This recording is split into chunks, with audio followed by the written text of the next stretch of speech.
So that was an awesome episode. Oh my God. I loved every single minute of it. So I have 2 criticisms, which I'm just gonna get out of the way right now, and then we can talk about all the good stuff. So, minor criticism is that it was pretty predictable.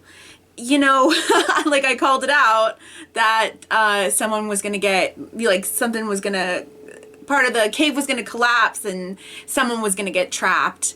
And it happened. And there was a couple other things that I was like, oh, this thing is gonna happen, and then it did. Oh right, Magna, when she went off on her own and she had the match, I was like, oh, the match is gonna go out and then she's gonna get attacked. It's a horror trope. And I don't think the match went out, but she got attacked. So, you know, a little predictable in places. Also, the set was clearly a soundstage, and it was visibly, it was visually pretty boring.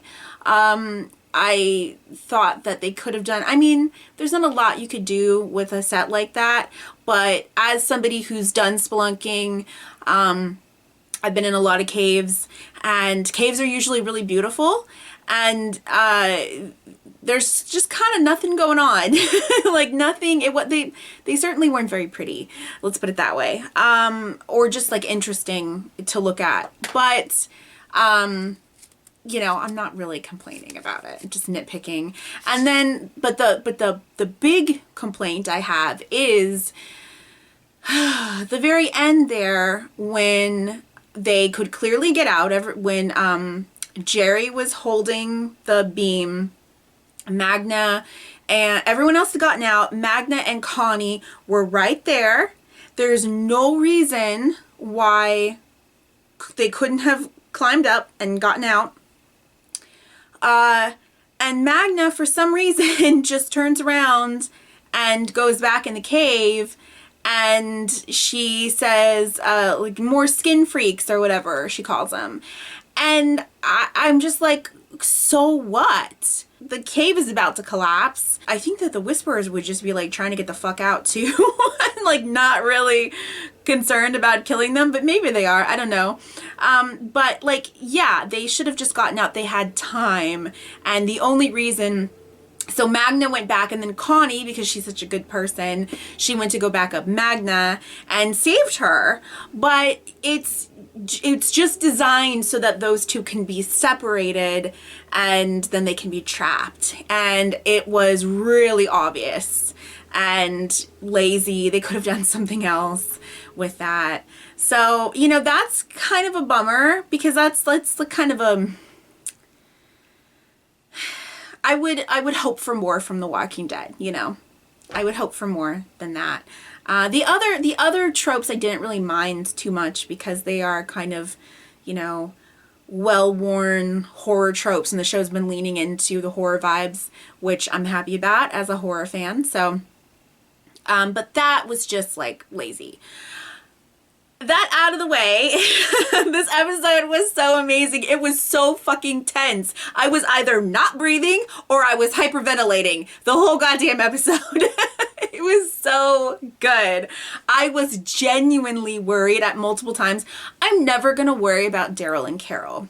I know that they have plot armor. They're gonna be fine. There was a couple of times when I just like instinctively gasped, you know, but I'm never really gonna worry about them. But every single other person in that group, I was worried about at one point. Like I could see something happening to any of them. And the only one that I don't, like, it's not that I don't care about Magna, but like, she's certainly the most expendable one. I love everybody else in that group, like love everybody else. So I was genuinely worried about everybody, or pretty much everybody the whole time. Jerry, oh my God, I thought for sure. I thought he was gonna get stuck and they were gonna have to leave him behind. And that was like, I was preparing myself for that. And I thought, well, maybe he can go back and he can find another way out or something. But I was preparing for the just leave me moments. But then the walkers came out and I was like, oh shit. I was confused though, because it looked like he did get bit. Like his shoe got bit like she was open and it was bloody, but they're like, oh, they didn't bite through. So I'm guessing that was supposed to be Walker blood, but it looked like they did bite him. So I'm hoping, like, I'm going to believe what the show told me, which is he's okay. But oh wow, that was tense as fuck. Whoo! I'm still having a moment here. That was so good. I have to say too that this is the first time I actually got angry. Like I actually felt angry at Carol, which I actually like. Because I'd said in one of my previous reactions that I love Carol so much I can't get angry at her. But you know, you still get mad at people you love, right? In real life, and you can get mad at characters that you love. And it's nice. I know this is weird. It's nice for the show to like challenge my feelings for Carol and like to just have a different experience with that character. I don't know, I can't really explain it, but I like that Carol isn't perfect, you know, and she's really going through something. She's making a lot of bad choices, and it feels authentic in a way that a lot of times The Walking Dead wasn't when it came to this type of thing. I talked before in a previous review about how there was this pattern on The Walking Dead for so many years that somebody would experience grief. They would lose somebody that they loved, and then they would go on like a, you know, a rampage, like a suicidal rampage, endangering others and all this stuff. And it was such a like Walking Dead trope. Like it was such a cliche because every fucking character did this, and not every person would experience grief in that way. Not every person would react in that same fashion, but everybody did. So it was one of the things that really drove me crazy about the show in previous seasons. But this is believable. Like this is believably how, like, Carol is off the rails for sure, but in a very believable, very understandable way. And I love, oh my God, I love Daryl trying to get through to her and having these honest, open conversations. He is so, I love him so much. He has grown and matured so much. It's unbelievable. It's still true to his character. Like this is still Daryl Dixon, but this is, you know, just a matured version of him. And I absolutely love how open he is with her, how emotionally available he is with everybody, but especially with Carol. Because I feel like the only person who ever was like really tried to get Daryl to like open up is Carol. I don't think anybody else ever really did. Even Rick, you know, they loved each other, but it was different. And so I was having these like flashbacks of, you know, like when he went off to search for Sophia and he took, you know, the crossbow bolt, he was impaled by that, and then he was shot by Andrea, and he's, you know, he's in bed and she comes in and she tells him, you know, she thanks him and she tells him you're every bit as good as them. And she kissed him on the forehead and he kind of recoiled from her and everything. And like, there was just so many times when she has tried to get him to talk, tried to get him to open up, when she's reached out to him and he was just not able to open up to her or really like reciprocate. And now the tables have turned and it's just, their friendship is so beautiful. It's just so beautiful. It's incredible. It's one of my favorite things in, you know, any show ever. Like, I just love them so much. And the chemistry, not only between those two characters, but those two actors. Like, oh my God, Norman and Melissa, like, it's just astonishing how much chemistry they have. I love every single scene, like it's just, oh God, it's so good. I don't even know what I'm trying to say. It's just so fucking good. They're so fucking good. Like the verbal stuff, the non-verbal stuff, like just everything. It's so, mwah. It's chef's kiss. It's perfect. Love them.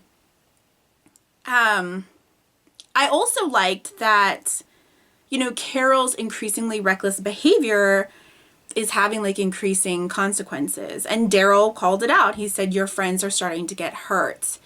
And she was not able to hear him. She could not let that through. But her breakdown at the end, when Connie and Magna were trapped, maybe it's gotten through now. And I want to call out Melissa's performance specifically. Her, you know, tortured, haunted, like, I just thought she was breathtaking in this episode. She's so good. She is probably the best actor on the show. In fact, I would say she definitely is. She has always amazed me, and she continues to amaze me. She's just incredible.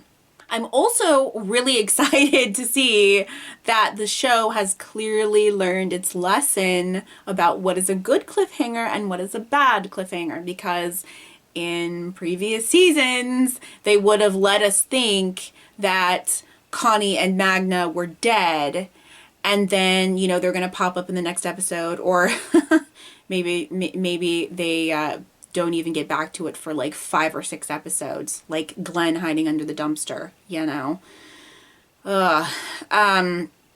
So, you know, they've learned that it's much more effective to show us, the audience, that no, they're not dead, but they're trapped. And so the question is, how in the fuck are they going to get out of there?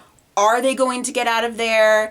You know, what's going to happen next? That is an effective cliffhanger, not lying to us by telling us that someone's been eaten when they haven't. I've made my peace with it. That was a long time ago, but I'm just saying, like, they've clearly learned their lesson, because that, again, this was a few years ago, they would have made us believe that Connie and Magna were dead. And I'm glad that they didn't, because that was a really, really effective cliffhanger. So the only other thing to talk about is Negan. Negan and Alpha. I did not see that coming. I would have been worried. I'm not worried for Negan either. Just like I'm not worried for Daryl or Carol. I figure Negan has plot armor. I think he thought that she was taking him out there to kill him. And I would have been worried if, like I said, I didn't feel like Negan has plot armor. I would say probably Daryl, Carol, Negan, and Michonne, and Judith. And probably RJ. I would say, like, those are probably the only characters I would say have plot armor now. Like, characters who are absolutely not going to be killed. I do know, like I said before, I do know that Michonne leaves the show, but I just can't imagine that they're going to kill her. Especially with, like, the Rick movies and everything, I feel like they're going to reunite those two. So I think that you know, maybe I was supposed to be more worried for Negan, but I really wasn't. But it was a really nice performance from Jeffrey Dean Morgan. You could tell that he thought that she took him out there to kill him. Little did he know. Like, I don't mind. I don't mind that they would have sex. Like, that's like, that's not what grossed me out, but it's specifically the fact that she wore the mask. Why would she keep the mask on? But her line about, does my true face bother you or whatever? Yes, it does. That's, God. Anyway, and then I'm like, do they brush their teeth? That's my next question. How often do they bathe? Like, like, I looked at her mouth before he kissed her, and her lips were all black, and I'm just like, oh, really? Anyway, but yeah, I'm worried about Gamma because I'm weirdly invested in her. I find her a sympathetic character and a little concerned about what's going to happen to her. So anyway, I am going to shut up because I want to watch the next episode. So I guess that's it. Thanks so much for watching. I'll see you next time. Bye.